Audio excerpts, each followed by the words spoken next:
I'm pretty blessed that the majority of my childhood is very, very happy. My siblings and I used to get to roam around with my grandmother and just, go to different markets and just be kids.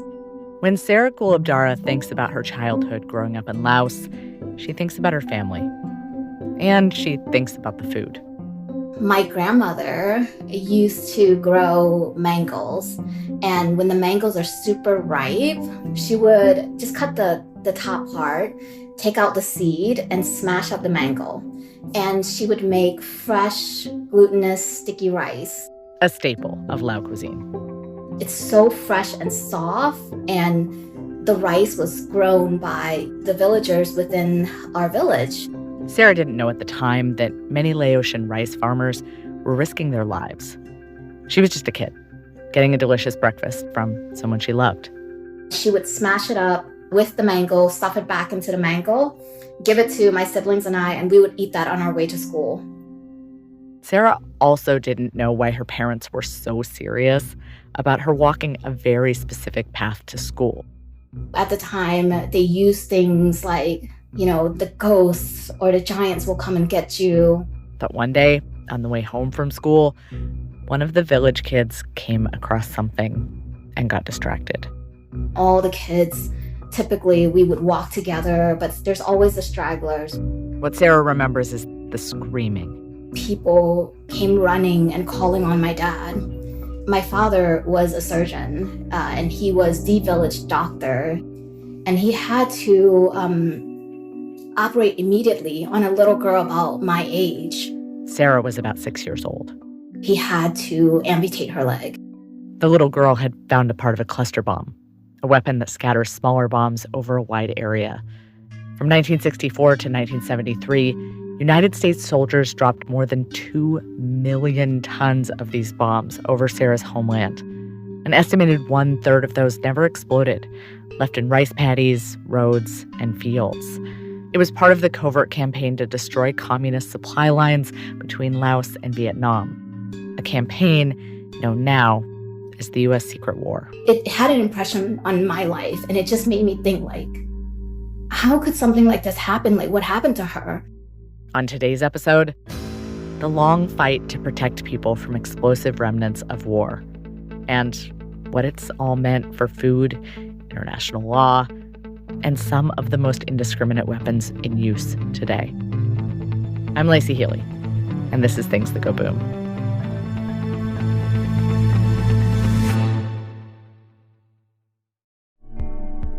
Experiencing the news each day can feel like a journey. With Up First from NPR, it doesn't have to be. Welcome to 15 easy minutes of breaking news, clarity on international and national affairs, all handed over not from some floating voice in the sky, from us, Layla, A, Steve, and me, Rachel. Start your day informed. Subscribe to Up First wherever you get your podcasts.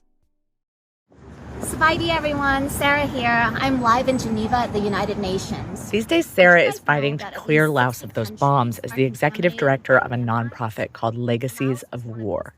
Once bombs are dropped, if it's landing on soil that's soft, they're going to stay there until they're detonated, right? They're going to stay there until a deminer removes them or a child finds them and plays it and it explodes. And those soft soils, the ones where clusters are less likely to explode on impact, they're often the most fertile, meaning that some of the best agricultural land is also some of the most terrifying. One study from Ohio State University used satellite imagery and found that unexploded ordnance from cluster bombs in Cambodia had led to a 40% loss in income for the country's farmers. And this is very, very similar when you look at Laos's economy. 20% of Laos's GDP is dependent on agriculture. And over 60% of Laos citizens depend on agriculture for their livelihood. Those costs can come from lots of places. You do have farmers who just risk it, working around the contamination to pay the bills. On the other hand, there's contamination people know they can't get around. They needed to farm to make a living, but they knew that every time they went out on their fields, they were risking life and limb. Back in 2016, Matthew Bolton was actually in Laos doing research for his book Political Minefield when he was invited out to visit a farm. A farmer had just moved his barn to a new place. Something had caught the farmer's eye. And he had built this barn, and he found in the process of putting this barn together. And when the experts came out to investigate, well, they thought of Matthew. And so they took me to a safe distance from it and said, look, it's there. A submunition, right where the farmer was about to nail down a new post for the barn. And they were like, can you see it? He couldn't. I couldn't see it. But he wasn't sure he wanted to say that. I was feeling awkward and like, this is like strange war tourism, and I feel kind of ethically strange about them. Like, yes, they could tell that I was lying, that I could see it. And they're like, no, you can see it, right? It's right there. And I couldn't see it. To be fair, it was small and brown, like the soil. There's this like little tennis ball that's rusting and has grooves on the edges of it. And inside the submunition are hundreds of ball bearings, and those grooves and the ball bearings mean that when it explodes, it fractures into thousands and thousands of tiny pieces of metal that spray all over a huge area. So they do awful things to people, and they weren't going to exactly like move it for me to be able to see. Later on, they sent him a picture. With it like circled so that I would be able to see it. And so this farmer was attuned to it, lives in this landscape and is aware that he needs to be on the lookout. Matthew's not alone. These days, Sera travels back to Laos a lot for work. And she hears stories like his all the time. We're actually meeting people like today who have experienced like an accident, who have lost a child, who just found like randomly in their garden within feet away from their home, cluster bombs where they're trying to just grow coffee for their livelihood, right? Where they're trying to grow rice. And when she thinks of the impact of war on her home, she can't help but see parallels to what she sees in the news. We're kind of seeing history repeating themselves with Ukraine, with cluster bombs and landmines being used there now. Ukraine is kind of seen as this like breadbasket of Europe.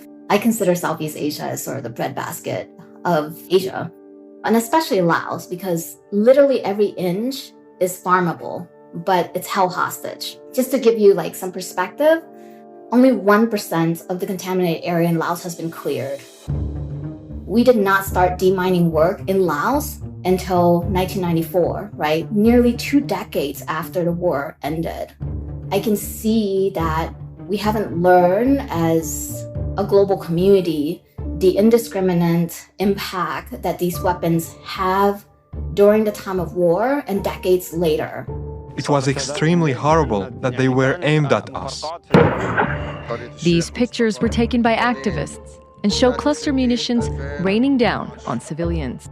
There's no doubt that the Syrian Air Force has used and is continuing to use cluster bombs. As we turn now to Yemen, Human Rights Watch has accused the Saudi-led coalition of dropping banned cluster bombs manufactured and supplied by the United States. A partly exploded British cluster bomb lies in a Yemeni storage facility. But in 2010, Britain agreed to ban these weapons and prevent their use by anyone else. Right now, countries from Colombia to Afghanistan to Iraq still deal with remnants of war that terrorized some of their most fertile soil. A ban on cluster munitions has been adopted by 108 states and ratified by 98. But major military powers like the US, Russia, and China haven't signed on. And that means today, Russia is littering Ukraine with clusters and landmines. This is new video that's showing explosions from cluster munitions. Military experts say it looks like Russia is using cluster bombs. An alleged Russian cluster bomb strike at this children's hospital in Ukraine, holding 237 kids. A BBC investigation has found clear evidence that a cluster bomb, banned by many countries under international law, was used in an attack on Kramatorsk railway station. And Ukraine has been accused of using clusters and landmines of its own, which left us asking, here at Things That Go Boom, if these treaties are even working. Matthew doesn't think that question is really fair. How effective are militaries? They regularly fail at getting their objectives met. Matthew says there's a particular bias from global media and from foreign policy wonks. Whenever an aspect of something works, it's practical, pragmatic. We call it arms control, defense negotiations, tough talk between states. Whatever doesn't work is painted as naive and labeled humanitarianism. To bust that myth, we need to go back to the 90s, to an earlier treaty that set the stage for the Cluster Munitions Convention, the Ottawa Treaty, which banned anti-personnel landmines. Matthew says humanitarians fighting for that ban weren't naive at all. Actually, NGOs knew more about what was happening than the states did. The Halo Trust, which was doing demining in Afghanistan at the end of the 1980s, is handed the maps of Soviet landmine positions by the authorities in the 80s. And the Red Cross is running hospitals in places like Afghanistan, and they're seeing landmine victims come through their surgery, and they have detailed information about what landmines do to human bodies that states didn't have. A few things are actually happening here. First, this is a big time for neoliberalism. Work done by the state is getting outsourced left and right. Meanwhile, NGOs are developing global brands. And all of this means that states that had once been the main bodies in charge of demining were now happily handing NGOs the reins. And you see, they know how landmines function. And so that consistently showed up to the ignorance of states that claimed that they were more realistic, quote unquote, than the NGOs, but they actually didn't know what landmines were doing and how they were configured in the landscape. And that kind of information politics, the information edge that NGOs had, enabled them to link up with those, celebrity champions in charting a new course. January 1997. Princess Diana pulls up the streets of Angola in a white Red Cross van. And we must stop the landmines if we can. She's got the aid worker fit down. Denim vest, khakis. She makes jokes. But in the meeting, her eyes dart back and forth. Like she's a little uncomfortable, reminding herself that the cameras are still on, even while men in ties talk technicalities. That's a real problematic situation. She knows from experience, wherever she goes, controversies follow. By backing the Red Cross position, the Princess has been seen by some as offering indirect support to Labour's policy of an immediate moratorium on Britain's use of landmines. Were you surprised at the political furore that came out as a result of your visit here to Angola? I saw it merely as a distraction because I'm not a political figure. I am a humanitarian figure, and always have been and always will be. Someone like Princess Diana, who is at that moment trying to seek her own independent path to find some distance from the royal family and champion a kind of alternative way of being a royal. I've had more contact with people and there's been less formalities. It's the type of program I've been looking for some time, and I'm very happy to have done. Just like Diana, many countries were carving out new identities at this time. Canada was trying to sort of flex its muscles in the aftermath of the Cold War to really chart an independent course that was not kind of dominated by bloc politics as it had been during the Cold War. The Canadians weren't alone.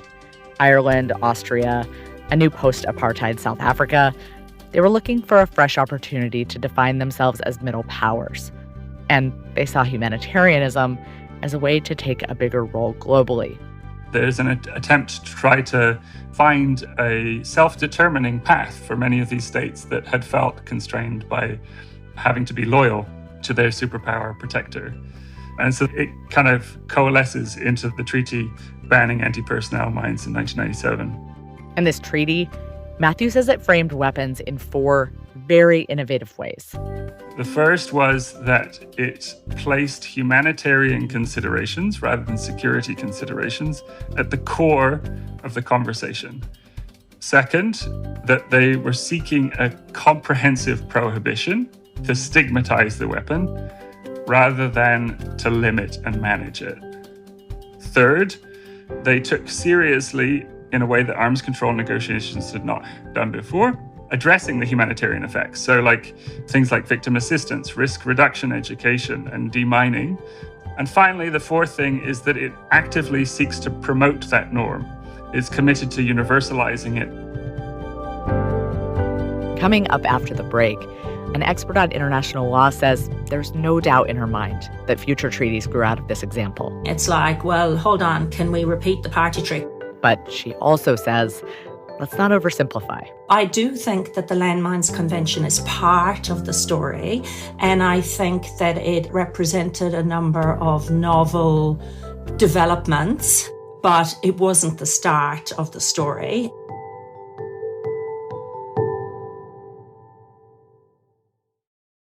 We start here, overlap. You're hearing a video of Alex Van Roy showing reporters in Europe the exhausting, detail-oriented work of pulling up landmines for FSD. You get your trusty shovel, and this is the most dangerous part, this excavation. Here, you're 10 centimetres, so it's okay to dig down. But on the centre, not good. And he tells us later on Zoom, it's a task he knows intimately. It looks like a bunch of guys gardening, guys and girls gardening in effect. Gardening under the weight of a fragment-resistant vest, behind the polycarbonate visor that goes down to your neck, digging through fields that might have been avoided for decades.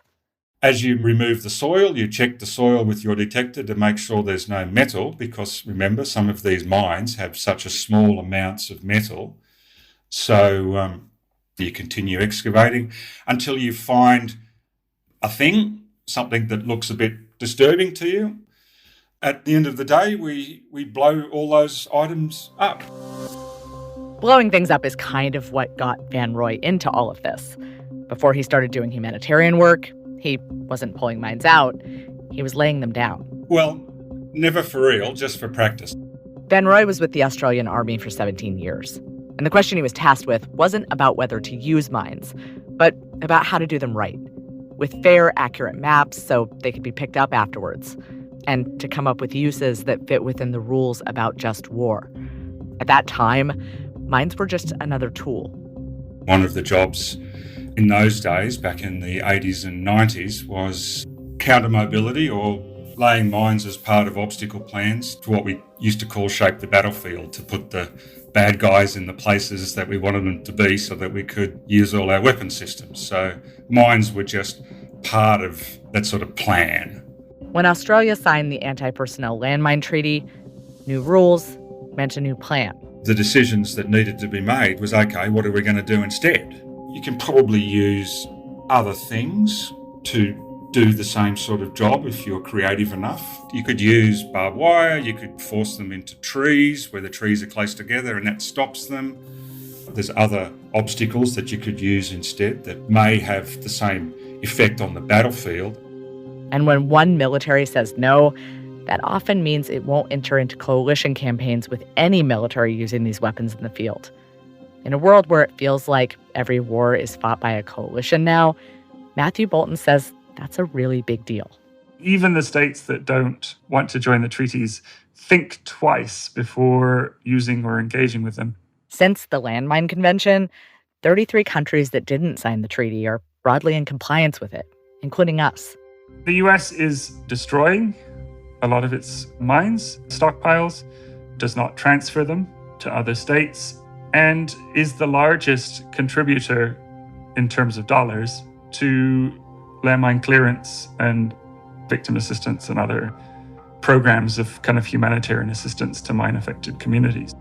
Norms have worked for clusters too. Just look at America's changing approach to Laos. In the early 2000s, the US government was giving around $1.5 million a year to address the impact of cluster munitions in Laos. Now they're giving $45 million. In 2020 alone, clearance efforts in Laos destroyed 71,000 submunitions. Still not enough. Again, that's not just an accident. For those who have studied carefully the policy-making process in the US, both on mines and cluster munitions, have shown that those decisions are made in the landscape that is shaped by those treaties, and sometimes in reaction to it. The US has not used cluster munitions since the Cluster Munition Treaty was negotiated in 2008. Bolton says that this gets to his point. Even if not everyone signs these agreements, they can still help set norms around what weapons can be used in a war. companies that are engaged in the manufacture and production are pulling out because many banks don't want to fund the production of weapons that are broadly stigmatized in the international system, both from a moral point of view, but also just from an investment point of view of the risk that, this is a declining market. That norm building worked with victim assistance in the landmine ban, too.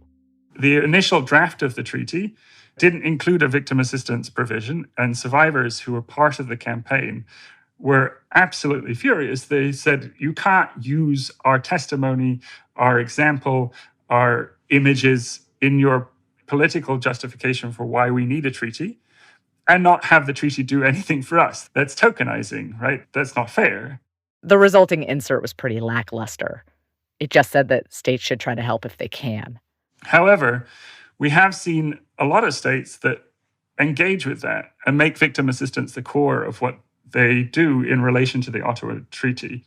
And it shifts the conversation about weapons governance to a different kind of frame that I think is unfamiliar in Washington, D.C.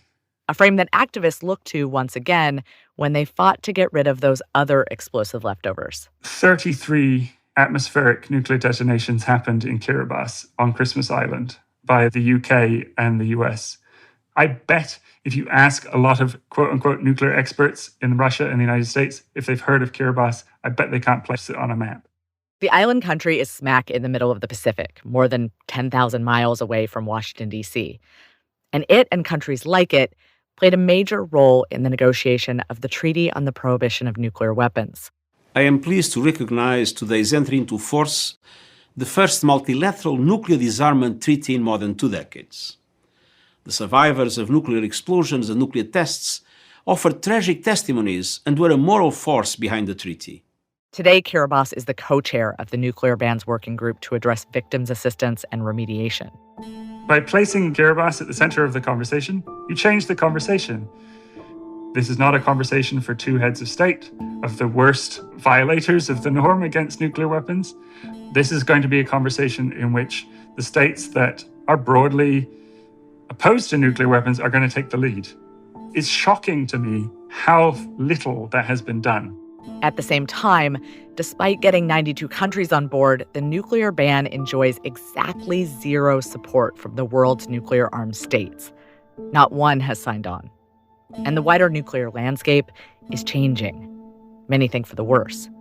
Russia's invasion of Ukraine has brought us closer to a nuclear war than we've been in a very long time. And this past August, the latest review conference of the Nuclear Non-Proliferation Treaty achieved very little. Add this all up, and the concept of a worldwide nuclear ban might feel less like reality and more like a fantasy. But Matthew says if you look closely, you might see things differently. For example, Germany and Switzerland, who are non-signatories, are now using language from the ban treaty when they talk about how to help affected communities. So it's already having an effect. And the nuclear ban treaty is applying this approach that was developed in the landmine and cluster munition treaties to nuclear weapons. Has it magically immediately solved the problem of nuclear weapons? No. But I think that's an unrealistic and unfair rubric to grade it upon. But maybe the reason that we're tempted to use that rubric is that we haven't learned the lesson we should from these other fights that still aren't over. I am Treasa Dunworth at the University of Auckland in New Zealand. I'm an academic there, and the topic of my PhD, which was subsequently published in book form by Cambridge University Press, is humanitarian disarmament. Treasa studies the long arm of humanitarian disarmament, and she says that the ultimate success of treaties like the Landmines Convention and the Clusters Ban are rooted in a much longer history.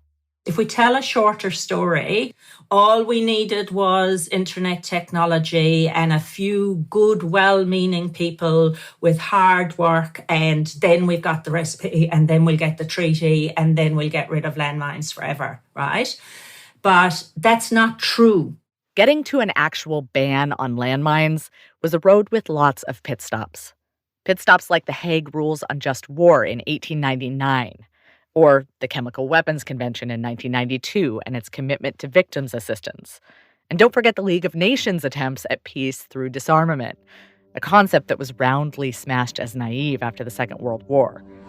The road to success was littered with decades of false starts and legal precedents. 1970, where are we going to go? It was a bit of a damp squid. So that body of law was revised by 1977. It did cover some statements about indiscriminate, very disappointing result from a weapons perspective. So you have the 1980 treaty, and of these weapons, they were called blind weapons at the time because seed after seed after seed, oftentimes it kind of didn't work out how people wanted. When we focus only on the success story, we give ourselves a false idea about what exactly it will take to win. And that's when we despair.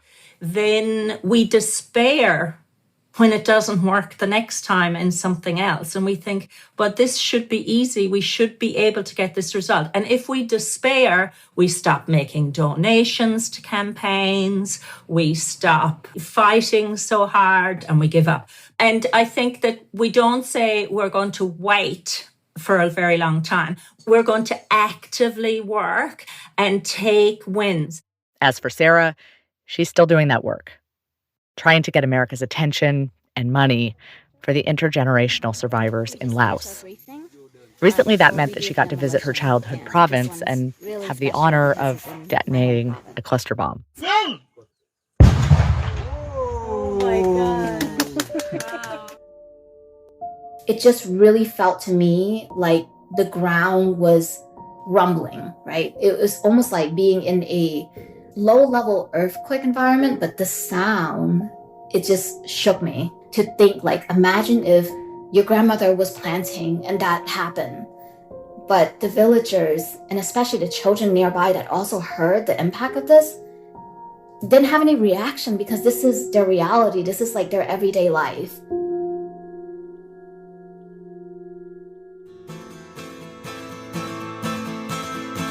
Things That Go Boom is distributed by Inkstick Media and PRX. This episode was produced by Katie Toth and me, and edited by Nikki Galtland and Christina Stella. The music for our show is written by Darian Schulman, and Robin Wise makes each episode sound more decadent than a Brazilian brigadeiro. Yes, this is another reminder about our next episode. If you want to hear us talk about Lula's plans to end hunger in Brazil, don't forget to subscribe to us in your favorite podcast app if you haven't already. Thanks to the supporters and foundations that make our work possible, the Carnegie Corporation of New York and Plowshares Fund, as well as Inkstick supporters, including the Coulomb Foundation, Craig Newmark Foundation, Prospect Hill Foundation, and the Jubitz Family Foundation. If you're listening and you like what we do, we always love to hear from you. Go on over and leave us a review, and come visit us anytime on social at Inkstick Media. We'll see you right back here in 2 weeks. I was a young officer and probably more concerned about chasing girls than strategic planning. From PRX.